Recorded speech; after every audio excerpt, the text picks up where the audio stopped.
हमारी आत्मा 72,000 नाड़ियों में, जो कि 36,000 सूर्य नाड़ी और 36,000 चंद्र नाड़ी के रूप में होती हैं, ऊपर नीचे भटकती रहती है।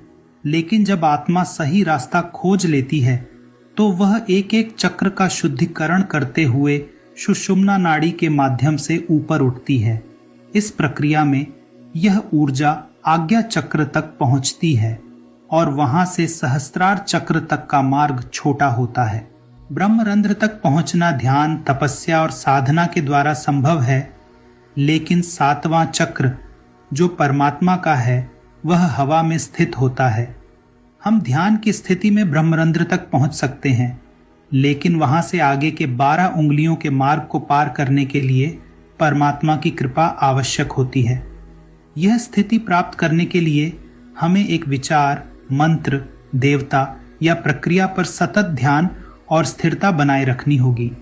जब हम इस प्रक्रिया में स्थिर रह पाते हैं तो एक दिन परमात्मा की कृपा होती है और वह हमें 7वें चक्र के माध्यम से ब्रह्मरंध्र के साथ संपर्क कराते हैं।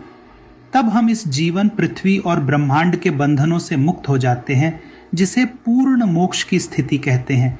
यही वह स्थान है जहां परमात्मा का निवास होता है और वहां पहुंचकर हम अपने जीवन को सफल कर सकते हैं। ऐसे ज्ञानी व्यक्ति का फिर से जन्म नहीं होता, जैसा कि भगवद गीता में कहा गया है।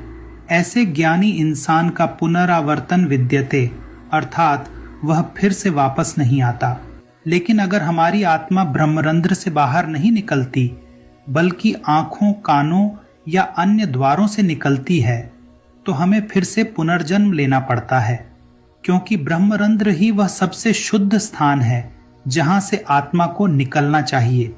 अगर आत्मा सहस्त्रार चक्र से जुड़ नहीं पाती तो चाहे कितने भी अच्छे कर्म किए हों, उन कर्मों का फल भोगने के लिए हमें फिर से जन्म लेना पड़ता है।